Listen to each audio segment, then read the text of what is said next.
आज की इस वीडियो में हम सब्सक्रिप्शन से रिलेटेड एक और क्वेश्चन सोल्व करेंगे। क्वेश्चन की स्टेटमेंट एक बार रीड कर लेते हैं। The Chennai sports club received ₹6,50,000 by way of subscriptions during the year ended 31 March 2017। Chennai sports club एक एनपीयू है जिसको 6,50,000 का एनुअल सब्सक्रिप्शन रिसीव हुआ है और कुछ एडिशनल इन्फॉर्मेशन ये आपको गिवन है। सब्सक्रिप्शन रिसीव्ड इन एडवांस 31 मार्च 2017 10,000 था। सब्सक्रिप्शन आउटस्टैंडिंग था 1 अप्रैल 2016 को 20,000 का, और इसके साथ कुछ एडिशनल इन्फॉर्मेशन भी हमें दी है, आउट ऑफ विच जिसमें से 16,000 रिसीव हुआ है हमें 2016-17 में। सब्सक्रिप्शन रिसीव्ड इन एडवांस 31 मार्च 2016 को 7,500 है और सब्सक्रिप्शन आउटस्टैंडिंग है for 2016-17 25,000। Show how the subscription will appear in the income and expenditure account. आपसे ये पूछा है कि इनकम एंड एक्सपेंडिचर में आप इसको किस तरीके से शो करोगे, ये आपको बताना है। जैसे कि हमने फॉर्मेट डिस्कस किया था लास्ट वीडियो में, हम सब्सक्रिप्शन का इफेक्ट जो है बैलेंस शीट और इनकम एंड एक्सपेंडिचर दोनों में दिखाते हैं। हालांकि क्वेश्चन में आपसे सिर्फ इनकम एंड एक्सपेंडिचर के रिगार्डिंग पूछा है, लेकिन हम तीनों चीज़ें बना रहे हैं, balance sheet, opening balance sheet, income and expenditure और क्लोजिंग बैलेंस शीट। जैसे कि स्टार्टिंग में फर्स्ट पैराग्राफ में क्वेश्चन में गिवन था कि जो ईयर एंडेड डेट है वो 31 मार्च 2017। इट मीन्स जो क्लोजिंग बैलेंस शीट बनेगी वो बनेगी 31 मार्च 2017 को। जो इनकम एंड एक्सपेंडिचर अकाउंट बनेगा वो भी इसी डेट को बनेगा, और जो ओपनिंग बैलेंस शीट बनेगी वो इससे एक साल पहले यानी कि 31 मार्च 2016 को हम बैलेंस शीट बना रहे हैं। और यू कैन से 1 अप्रैल 2016, क्योंकि 31 मार्च 2016 को लास्ट ईयर कंप्लीट हुआ होगा, तो 1 अप्रैल को ये जो करंट सेशन हम काम कर रहे हैं उसका फर्स्ट डे स्टार्ट हुआ था। तो एक तरह से जो 31 मार्च 2016 है या 1 अप्रैल 2016 है, दोनों ही सेम सिचुएशन को दिखाएंगे। तो आप यहाँ पर 31 मार्च भी लिख सकते हैं या 1 अप्रैल 2016 लिख सकते हैं। तो एक तरह से ये बैलेंस शीट 1 अप्रैल 2016 की सिचुएशन को दिखाएगी। हमें क्या करना है, सिंपली पहले जो फॉर्मेट हमने सीखा था वो एज इट इज पुटअप करनी है चीज़ें सारी। जैसे कि एडवांस सब्सक्रिप्शन लायबिलिटी में लिखना है, आउटस्टैंडिंग एसेट में लिखना है। अमाउंट की अभी बात नहीं कर रहे हैं हम, सिर्फ जैसा कि आपको फॉर्मेट में मैंने सिखाया था, इनकम हम दिखा देंगे बाय सब्सक्रिप्शन रिसीव्ड, और ये चारों एडजस्टमेंट जो हमने फॉर्मेट में सब्सक्रिप्शन के फर्स्ट वीडियो में सीखी थी वो सारी वैल्यू एज इट इज हम प्लस माइनस करेंगे, वैल्यू को बाद में पुट करेंगे, और लाइबिलिटीज़ में एडवांस सब्सक्रिप्शन और आउटस्टैंडिंग को हम शो कर देंगे। अब वैल्यू कैसे पुट करनी है वो स्टार्ट करते हैं। जैसे कि क्वेश्चन में गिवन है कि 6,50,000 का सब्सक्रिप्शन रिसीव हुआ, तो सब्सक्रिप्शन रिसीव्ड मुझे पता है कि इनकम एंड एक्सपेंडिचर की इनकम में सबसे टॉप पे हम दिखाते हैं, ये मैंने पुट कर दिया। उसके बाद बात करते हैं subscription received in advance. Advance receive हुआ 31 मार्च 2017 को। अब देखो 31 मार्च 2017 कौन सी डेट है, क्लोजिंग डेट, जो क्लोजिंग बैलेंस शीट है। Advance subscription received in advance means advance subscription था 10,000 का, ये एडवांस मैंने क्लोजिंग बैलेंस शीट में पुट कर दिया।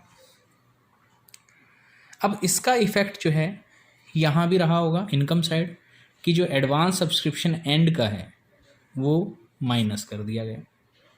उसके बाद सब्सक्रिप्शन आउटस्टैंडिंग ऑन 1 अप्रैल 2016, 1 अप्रैल 2016 को आउटस्टैंडिंग सब्सक्रिप्शन है 20, तो 1 अप्रैल 2016 यानी कि जो ओपनिंग बैलेंस शीट में आउटस्टैंडिंग है 20।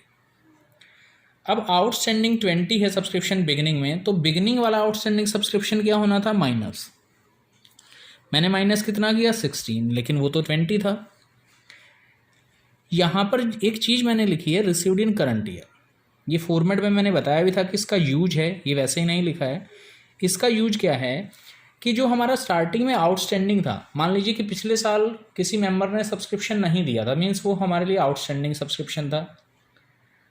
इस साल में भी हो सकता है वो सारा अमाउंट हमें रिसीव हो जाए। अगर मान लीजिए वो सारा रिसीव हो जाता तो हम यहाँ 20 लिख देते, जैसा कि हमने लास्ट क्वेश्चन में भी किया था कि जितना बैलेंस शीट में गिवन था उतना ही यहाँ से माइनस कर दिया था।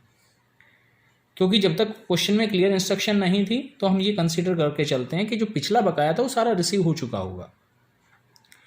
लेकिन यहाँ क्वेश्चन में क्लियरली उसने बोला है कि आउट ऑफ विच, जिसमें से 16,000 रिसीव्ड हुए हैं 2016-17 में, यानी कि जो करंट सेशन चल रहा है, 20,000 स्टार्टिंग में आउटस्टैंडिंग थे, जबकि इस ईयर में उसमें से रिसीव कितने हुए 16। अब ये जो बात मैंने लिखी थी उसका यही यूज है कि आपको यहाँ टोटल आउटस्टैंडिंग बिगिनिंग के नहीं दिखाने हैं, आपको दिखाने हैं कि उस 20 में से रिसीव कितना हुआ। अब क्वेश्चन में उसने क्लियर इन्फॉर्मेशन दी है कि उसमें से 16 रिसीव हुए हैं, तो हम यहाँ से 16 माइनस करेंगे और 20 में से जब 16 रिसीव हुए इट मीन्स 4,000 अभी भी रिमेनिंग है। उस 4,000 को हम क्लोजिंग बैलेंस शीट में प्रीवियस ईयर के नाम से शो कर देंगे, यानी कि ये 4,000 अभी भी बकाया है हमारा सब्सक्रिप्शन का, लेकिन वो इस ईयर का नहीं है, वो कौन से ईयर से रिलेट करता था, प्रीवियस ईयर। जैसे कि ये ईयर कौन सा चल रहा है 16-17 करंट ईयर, तो प्रीवियस ईयर कौन सा होगा 15-16, तो 15-16 के अभी भी 4,000 रुपये जो हैं वो हमारा बैलेंस बचा हुआ है आउटस्टैंडिंग सब्सक्रिप्शन, जो अभी तक भी रिसीव नहीं हुआ। Subscription received in advance, advance में 31 मार्च 2016 को रिसीव हुआ, यानी कि बिगिनिंग में ये हमने पुट कर दिया, और बिगिनिंग का एडवांस जो है हमने यहाँ प्लस कर दिया। और लास्ट पॉइंट है सब्सक्रिप्शन आउटस्टैंडिंग है 16-17 का 25,000, यानी कि 16-17 अभी मैंने बताया था कौन सा ईयर है, करंट ईयर। करंट ईयर के 25,000 अभी भी बकाया हैं जो सब्सक्रिप्शन के रिसीव नहीं हुए हैं। करंट ईयर का सब्सक्रिप्शन बैलेंस शीट में जाएगा। अब बैलेंस शीट में 16-17, जैसे 15-16 का 4,000 लास्ट का बचा हुआ था, 16-17 का बकाया कितना है 25। तो टोटल इस डेट की अगर मैं बात करूं, इस डेट को टोटल बकाया है 29, जिसमें से 4,000 पिछला बचा हुआ है अभी भी और 25,000 इस ईयर का है।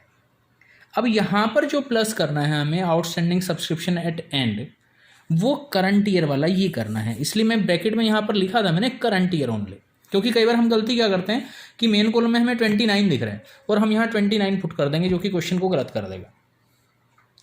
तो इस पॉइंट का भी हमने यूज किया कि यहाँ जितना रिसीव हुआ वो दिखाना है, प्लस यहाँ पर आउटस्टैंडिंग एंड वाला जो प्लस करना है। एंड का मतलब ये नहीं है कि जो मेन कॉलम में लिखा वही, एंड का मतलब है जो करंट ईयर से रिलेट करता है।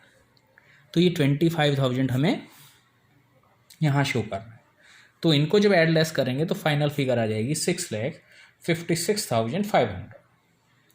एक बात का और ध्यान रखें, जैसे कि लास्ट पॉइंट ये था कि सब्सक्रिप्शन आउटस्टैंडिंग 2016-17 था 25,000, यानी कि वो खुद क्लियर कर रहा है ये कि किसी पर्टिकुलर डेट का नहीं है, ये सेशन का है, तो मैंने इसको इनर कॉलम में लिख दिया। अगर क्वेश्चन में मैं इसको रिप्लेस कर दूं, यहाँ लिख दूं कि सब्सक्रिप्शन आउटस्टैंडिंग ऑन 31 मार्च 2017, यानी कि मैंने एक सेशन नहीं बताया, मैंने क्या बताया, डेट। तो अगर वो उस पर्टिकुलर डेट को 25 है तो उसको हम मेन कॉलम में पुट करते हैं 25 को, क्योंकि वो पर्टिकुलर डेट की जो फिगर है वो मेन कॉलम की फिगर है। 25 को यहाँ पुट करते, तब 25 में से 4 माइनस करके यहाँ आ जाता 21, और फिर 21 को यहाँ पर पुट किया जाता। यानी कि ये चीज़, ये जो सेशन वाली बात है या डेट वाली बात है, ये चीज़ आपको ध्यान रखनी है कि अगर पर्टिकुलर डेट दे रखी है तो आप उसे बैलेंस शीट के सीधा मेन कॉलम में डाल देंगे उस अमाउंट को, और अगर सेशन दे रखा है तो उसको इनर कॉलम में डालेंगे और फिर प्लस करके मेन कॉलम की फिगर आएगी।